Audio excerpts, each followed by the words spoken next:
Tima. Mansa.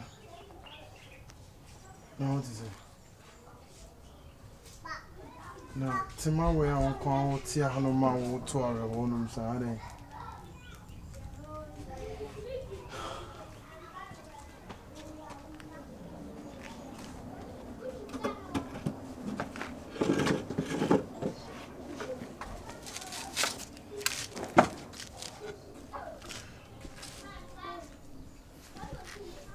Mansa.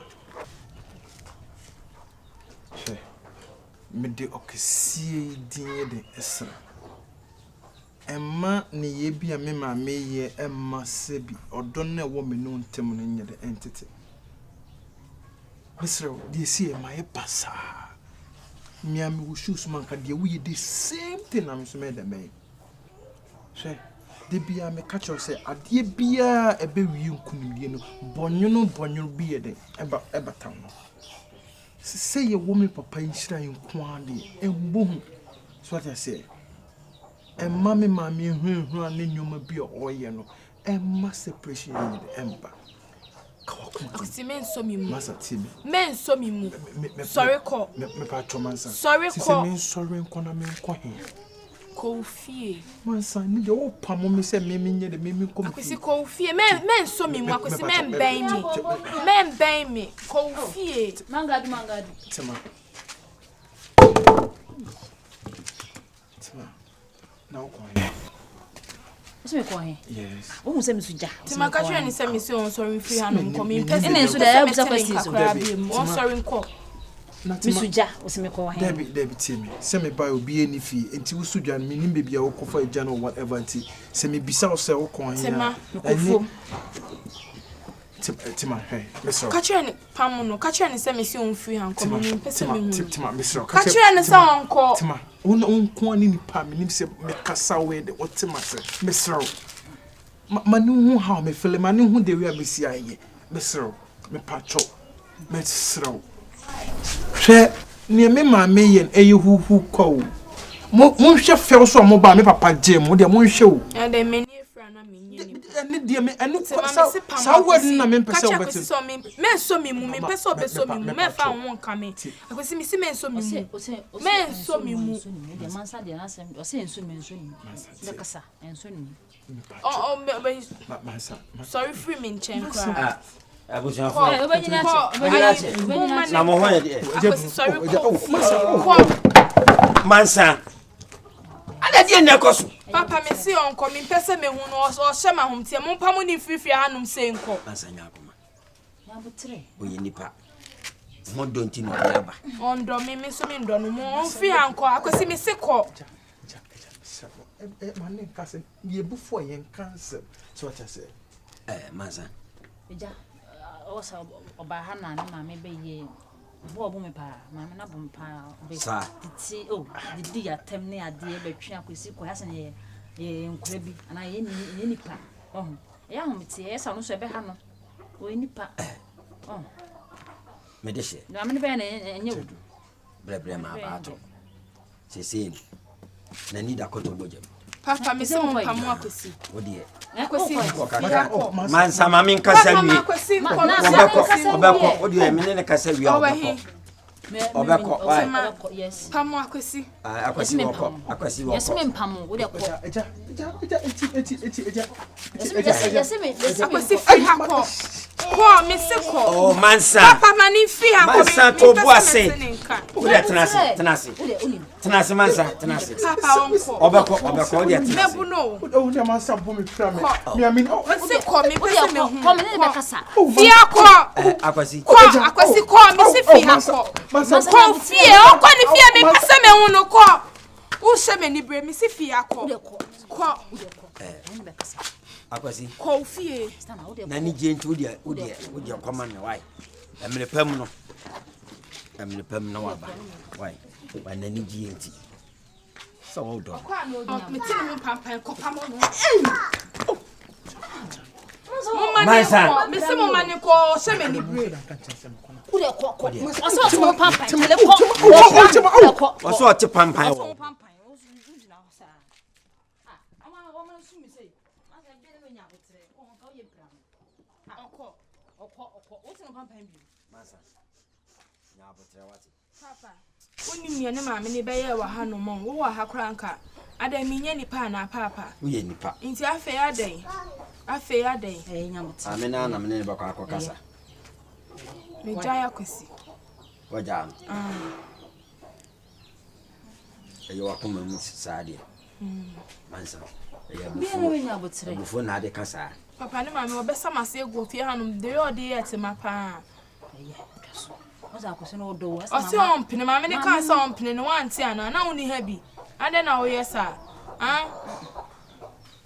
Papa na ti ase de. Ankanya din. Wati. Papa na ti ase maame no wa. Papa no betimi ne maame na kasa. Na biwi muso nyan sakrana. Nya botre. Why? Makopa jana banti me de banti me sisu. So be dufu. Wo bi mani. Anie. Me bomi komo be nyina che. Mansa. Papa. Ade fanchi ne why? We ya say no betu e de anya kra. San ka besrai. Besram na so de asi de. Ano oni wa pa betu mpasa. Ni ntumpasa. Na comment on ye. Bofu. Bi no nya botre. Asa ya okuma ha ododo. Bi no nya botre nipa no wo say nya botre. Mama ne nya opa wa cho wo ye ka che no. Nye ne bonus wo bofu sa. Nye je de jo anka usumi anka me no mama no kohwe ho. Na me de ani su why?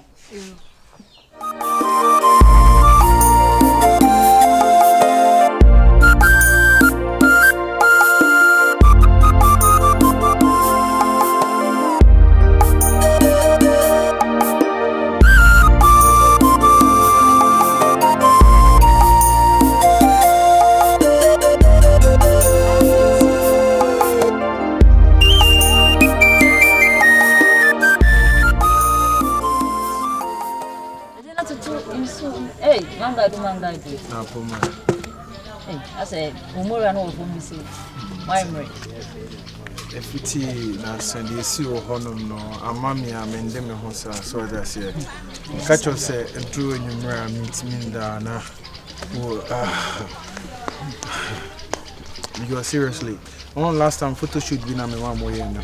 De bia na picture da ma. Kuma so say meet me so sa. So that say. Tima, na sisi kwa kusisi. Onse, Mansa o. Onse ne bufu sana dia. Stana. Mena me madam, mena me ni. Se ne bufu sa dia. No. Obi e no kasa wo ye den. Buti, aje bi ajedu. We ne zo be fie na be kasa. Your story or say. Bese onu benya hwie bi. Bese obehu, bese obetese. Ntina wo yes obe fiom se dey ma me gina han twen o. Because onya tu pampan si abeka say ma disappoint no what you say. E na me so ye kan. Mo mienu no. Mansa na what you say. Bibie ni a ona me de ni chi. Menim sa. Se na mo kan. Oze. Se na mo kan o. It is what it is. Debi. Mangadu. Enye mangadu. Ene. Nya. Adebe. Wifi. Loyalty. Who's your lawyer? Why a lawyer? Oh, okay. Oh, okay. Dear, Gusu am na kasa. Ba me sure say den ya, o say bufu na ba. Den ya, oje bibie mu na masa ba back to say na motie no. Yeah. What I say. Nti ka kuma to you. Tima, Mr. That's what I said. Emma mumma de me ma me ye no emma mo nye se mo twem ho aye de frem ho tima no koni ya me ni ma de me be ye ne de antwe but ma he me na ma me ne de be hwe me me na na me gina ho no ma still na me back mo no so tima Mr. Pa odi gusuwa ne ka guna so nim se anye bia da ko de obe Jay. Yeah. Jay, menya okay wonyo mebi hu. Menya okay at all wonyo mebi hu. What are you doing? Hwede we all treat Jane. Maybe so was same Jane. Oh, it's a compare me and one. No for me will be. And then so or 1 and 2, miss me 1 and 2. And Nimonsa or when you miss me when him. Like, at the end, I wonder why I been in me home. Jay, says a baby or will be a miss me will be. Samuel, I didn't know the real now in it. Want me fast and mints now. Ornaments now the real now first one in it. Huh? Oh, I dear back only. Oh, I dear back one me nibi. Yes, I dear one me nibi. And I idea me for pound. Oh, they catch me. I dear bang. Pure black African skin. And only idea back one me for pound. I know. Like a day in I would do about comparing. You are talking about color. Yes. And the baby sound say wrong. Me are wrong to say. Didn't I do comparing? Me say now what Canada will say hey. Now only brony be na need it. What I talk about anti auntie then. Sana me say. E ho na ye hen. Oh, really? And I answer him. You Africa. You Africa. You kokko no. Eni kwan se be ma do ye. Please. Men kasa. Sana pesa wo kanu. Men kasa. Eno ti na untimi ndo. What no baby. What one then I mean? Jay. What one then I mean? Jay, you are very stupid for saying that. Oh, you're a very stupid boy, pa, for saying that. Is it man or boy? Maybe man, you know, boy. Because the real man will not say what you are saying. Real man, pa, can't deal with cano. What are you trying to tell me? Wasn't me very stupid? Yes, you're very stupid. I'm telling you this. Obian can't show one, may catch her for what she just said. Who did not attempt because said I'm a treaty Jane, no, yes, I'm a treaty you. But me know to know. Me you're fine, the apple be the mouth. But me treat Jane good, now me treat you good. So me are very stupid.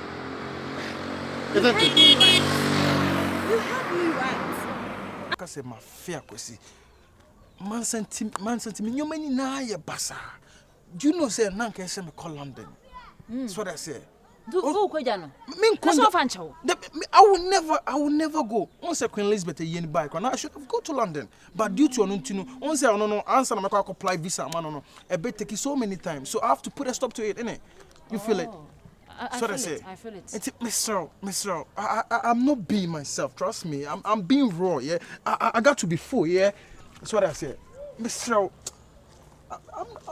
You don't understand it. You don't understand it. Yeah. You don't know what it is, man. Mr. Just tell her how much I love her. I miss her. I just want to hug her. I just want to peg her. I just want to lips her, yeah? You feel it? So please. Yeah.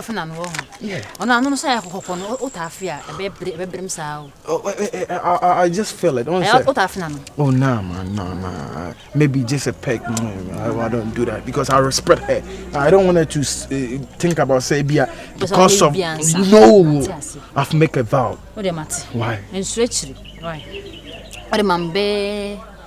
2 days. Trust me. 2 days. Me am den be broke. Mam 2 days be. Your words are mam 2 days na me ko cancel mu na sum. What you say? Me ko dada no. 2 days what dey never say. I say 2 days won't cancel mu na. Ah, me say 2 days me ko cancel mu na sum na me dey na brew. Why? Okay. Why? I trust your words. Try to do it because how is and can the crime bit me a Chile 1 or 2 because but look at my face how when I could know. There is one. We got to go there. We take the burgers and the blah blah. Ade only any 2 days watching. Why? See you there, Mati. Why? Mommy could you now the moment to say be out. Obeto pampine. They say a distance. Obete. Distance no. Share. But you nipa you what nipa you pampine. Mimi say me ti o. Ono actually nyame da dum no. Share. No ni Mansa. What the mention no smas. No smas. Ewen. Afena ko me the matter. You are a very stupid girl. You are a very stupid girl. And I will repeat it. You are a very stupid bitch. Nonsense. What the fuck do you think you are? Who feels out now? What Bruce was not saying? What kind of Bruce is in now, Ghana? You are damn fucking bitch. I'm telling you. You can't insult me like that. You don't have manners. You know something? Excuse I will tell me. you today. And the mess. Oh, go away. Nonsense. Yes, you have every right. What sort of nonsense is that? You have every right. No, do you think? No, do I look like a kid to you? No, listen I'm coming to slap you. Slap me. Just dare me. Huh? You slap me. Are you stupid or something? You Okay, make up no check now to say go away, my friend. Nonsense. What sort of shit is that? Do you think I'm a kid? No, tell me, do you think I'm a kid? Do you think I'm a kid? What you call that?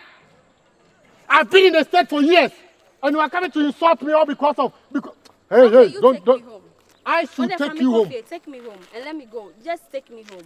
So me, I do young. Come, I'm here for you doing one. Oh, I know tell me say you are a very stupid man, no. And you are also stupid.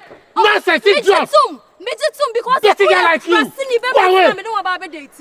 You're very stupid boy. And can't know how to stand your job. What I said.